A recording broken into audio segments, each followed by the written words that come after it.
Isso se confunde com a minha existência, na realidade. Eu não consigo imaginar... eu não consigo imaginar viver que não seja de ciência, né? Então, eu me recordo quando eu era muito pequeno, né? Minha mãe me levava, eu sou carioca, né? Minha mãe me levava no pavilhão de São Cristóvão para a Feira Internacional da Criança e essas coisas, e eu ficava na seção de livros educativos, enquanto a maioria das pessoas ia brincar, a maioria das crianças, né? Ia brincar nos cantos. Eu realmente gostava muito, sempre gostei muito. Meu primeiro interesse foi paleontologia, acho que todo moleque adora dinossauro, né? Mas depois que fui crescendo, eu, na televisão, me apaixonei por tudo que eu via do Jacques Cousteau, né? E eu comprei um livro dele que se chamava Oceanografia, a Última Fronteira. É um livro que eu acho que é do início dos anos 70, em que ele começa dizendo assim, imagina, o oceano é frágil, e a gente não tem noção, isso nos anos 70, né? O oceano é frágil, nós não imaginamos o quanto o oceano é frágil. E aí ele pega uma maçã, e ele dá uma mordida na maçã e diz, a casca dessa maçã é mais espessa que o oceano. Então, a gente ali tem a noção de quão frágil é o nosso sistema, apesar dele cobrir 72% da superfície do planeta. Eu diria que esse livro foi, para mim, um grande marco. Foi como eu falei, disse assim, eu quero ser oceanógrafo. Então, foi a partir daí que eu formalizei isso. Como todo mundo da minha geração, a primeira paixão foi a oceanografia biológica, mas, uma vez exposto na universidade a outros temas, eu acabei me tornando oceanógrafo físico. Eu fiz graduação em oceanografia na UERJ. Na minha geração existiam duas universidades. A UERJ estava começando quando eu entrei, eu sou da 4ª turma do bacharelado da UERJ. A FURG, a Universidade Federal do Rio Grande, já tinha uma história mais longa e era um curso extremamente atraente. Eu me lembro até, se vocês me permitem, eu falando para o meu pai, né, eu morava no Maracanã, né, eu falando para o meu pai, que a UERJ fica no Maracanã, né, eu falando para o meu pai, falei, pai, eu descobri que o curso que eu quero fazer está lá quase perto do Chuí.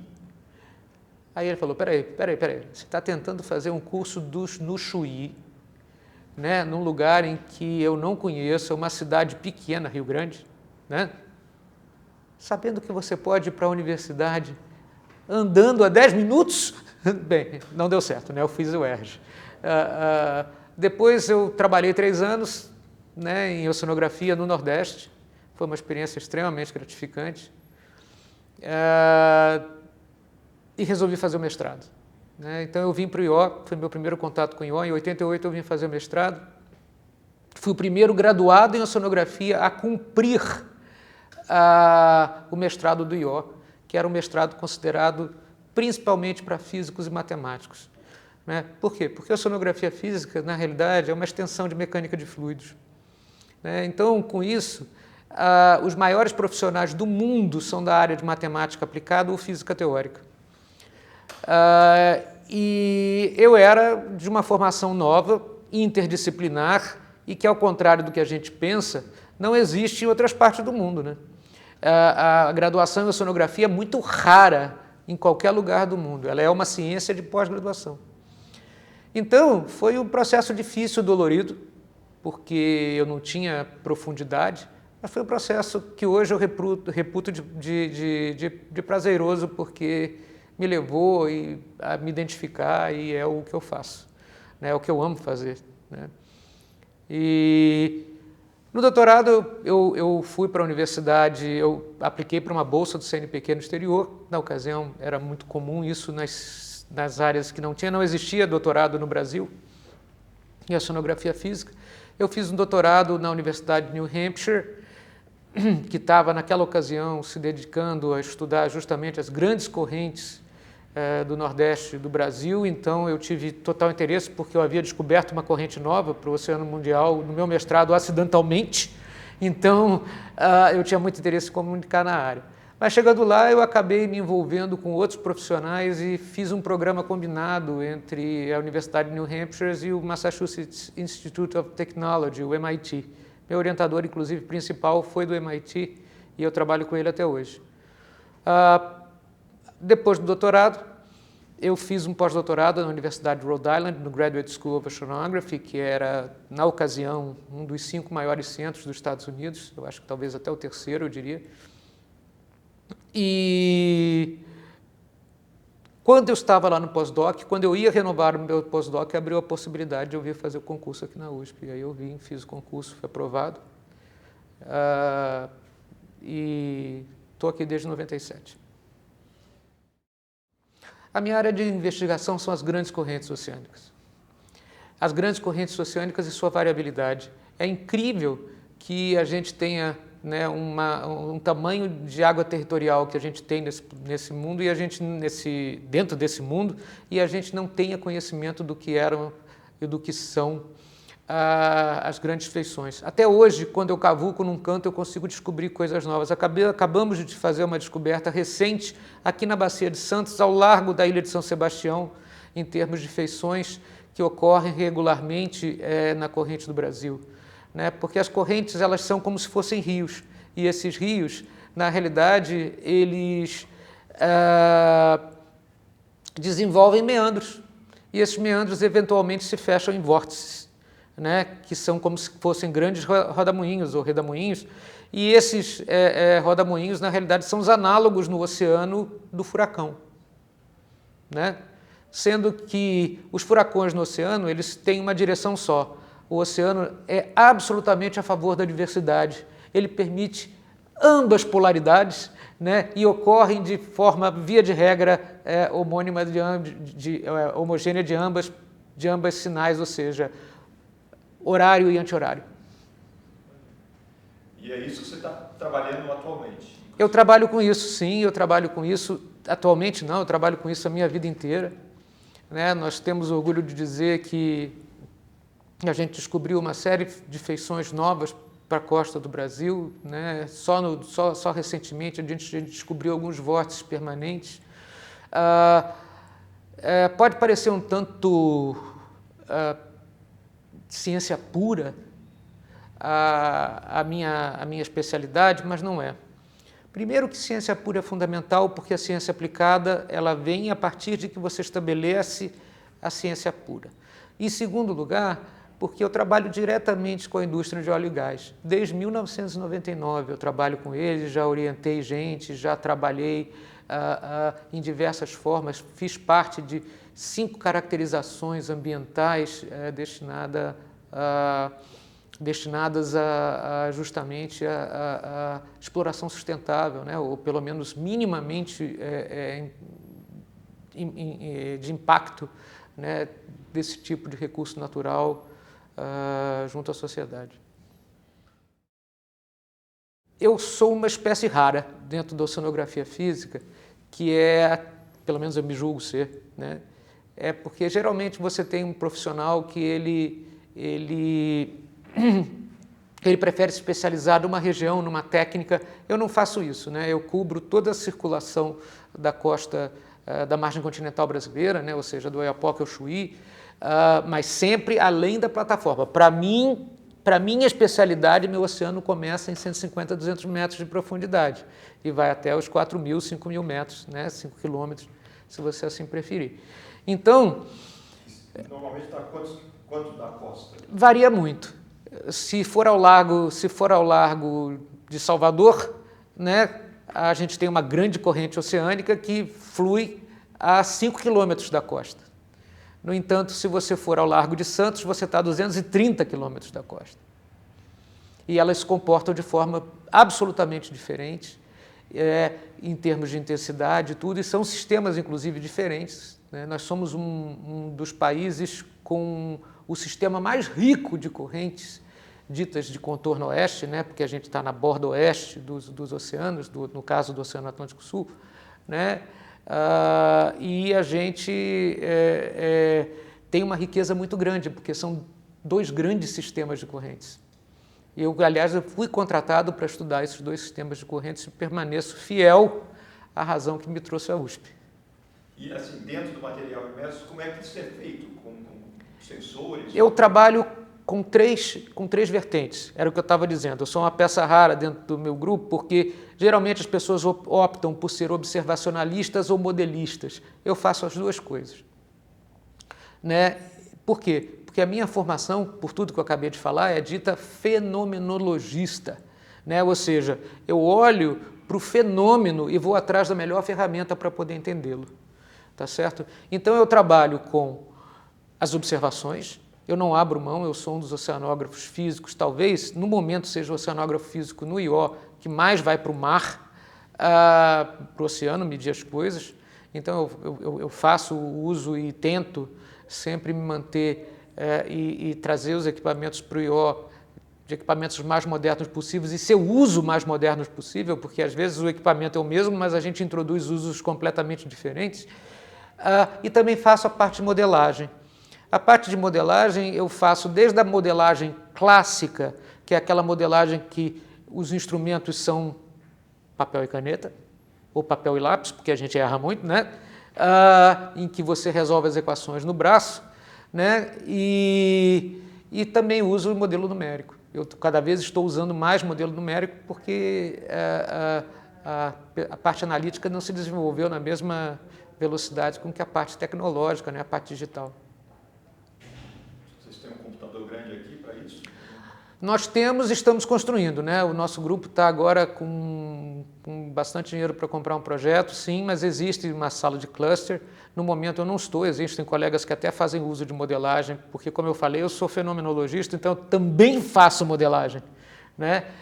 Eu tenho colegas que só fazem modelagem, então esses colegas que só fazem modelagem têm até clusters maiores do que os nossos, né? Mas a gente está tentando aumentar bastante em função disso, né? Aliás, nós estamos com financiamento da FAPESP e financiamento do CNPq para tal. Eu posso citar para vocês uma dúzia de grandes nomes, mas eu gostaria muito de falar sobre as pessoas que influenciaram o pão de cada dia, né? Influenciaram a gente aqui, né? Existem 3 pessoas, 2 não estão mais junto conosco, em que realmente mudaram a minha forma de enxergar o oceano, principalmente entender o oceano do ponto de vista físico. O professor Afonso Mascarenhas, o professor Luiz Miranda, esse vivo, e muito bem, obrigado, e professor Belmiro Castro, que faleceu em 2020. O professor Mascarenhas foi meu primeiro orientador aqui no mestrado. Ele foi uma pessoa que eu conheci ainda no Nordeste como consultor da fundação para a qual eu trabalhava lá, e ele me ensinou muita coisa. A gente foi para o mar, a gente viajou para o Caribe para fazer medições e foi um companheiro que eu tenho muita saudade e muita gratidão. O professor Luiz Miranda é um ícone, foi o primeiro oceanógrafo físico do Brasil, né? É um gênio. E como todo gênio é proporcional à sua inteligência e sua dedicação é inversamente proporcional à sua arrogância, ou seja, uma pessoa extremamente humilde, né, e querido. E Belmiro, né? Belmiro foi meu professor aliás, ele é professor de várias gerações que introduziu a dinâmica pesada do oceano nesse país, né?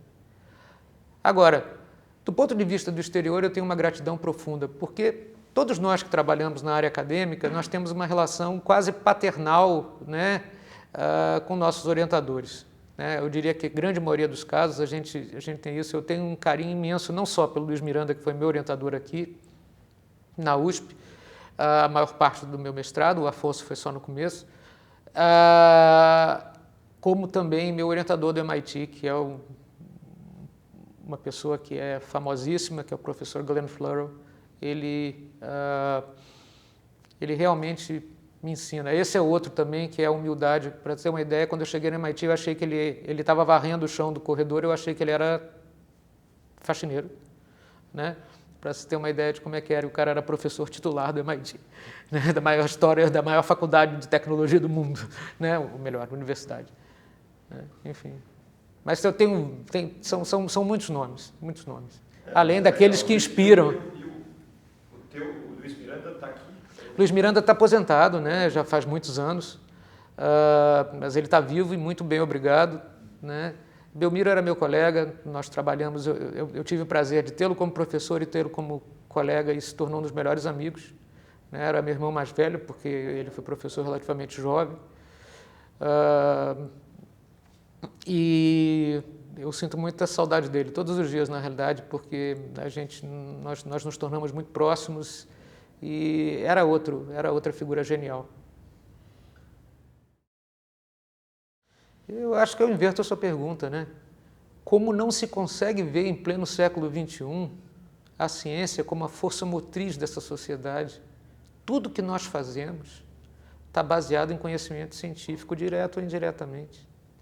Nossas atividades fins, ou elas são modificadas ou não são modificadas. Ah, mas, por exemplo, para plantar você não precisa. Claro que precisa de ciência. Nós não chegamos, né, a ser a potência agrícola que nós somos hoje por conta simplesmente de enxada. A enxada ajuda e ela é um instrumento, ainda em alguns casos, eficaz, mas foi a Embrapa que modificou isso tudo. Então, é ciência. Como é que a gente pensa hoje, no mero escritório, se você não consegue pensar em informática? Isso tudo, lembrando, a internet nasceu, por sinal, no MIT, né? Então, ou seja, a internet é um advento de ciência. Os computadores digitais, sim, porque houve uma época em que o computador até se tentou criar o computador analógico, mas ficou para trás, né? Então, veja o quanto nós mesmos, no nosso tempo de vida, né, se a gente tirar o celular do bolso, nós temos hoje um computador de bolso. Nossas crianças, aliás, na minha opinião, ainda estão tentando aprender a conviver com a chuva de informação a que ela tem acesso num clicar ou num toque dos dedos, coisa que nossa geração não teve. Hoje se faz um levantamento bibliográfico de uma pesquisa, eu diria, um par de horas. Na minha época era um trabalho de meses, a gente tinha que ir para a biblioteca e eu que sou alérgico, Ave Maria, era um processo bem doloroso. Enfim, eu não consigo imaginar a gente sem ciência, né? E é uma pena que existam alguns governos, nesse momento inclusive o nosso, né, que não veja a ciência dessa forma, ou veja a ciência como inimigo. Não, a ciência é tudo. Olha, eu acho que a principal dica que eu digo para ele é o seguinte, né? Meu orientador dos Estados Unidos diz o seguinte, Oceanography is a labor of love. É trabalho de amor. Se você pensa em enriquecer, você pode até enriquecer com a oceanografia. Eu conheço um par de casos, mas vai ser muito difícil. Muito difícil. No entanto, você vai se divertir de montão. Agora, para você conseguir uma colocação e conseguir um emprego, você não pode ser mais um. O seu nível de dedicação, principalmente num país de terceiro mundo, é muito grande. Deve ser muito grande para conseguir você chegar lá. Então, o que eu digo para ele é, você vai se divertir o resto da vida. Você vai passar o resto da vida, dependendo da área que você quiser, criando videogames, porque é isso que eu faço, né? Os meus modelos, o que são? A gente brinca de Deus, a gente simula o oceano o tempo inteiro, a gente tenta entender como é que o oceano está certo e a gente tenta levar ele sempre para uma outra fase, uma fase de mais acurácia, de mais precisão. Então, veja, é uma questão de que os alunos não enxergam dessa forma e tem que aprender também que no pain, no gain, né? Ou seja, sem dor, sem ganho, né?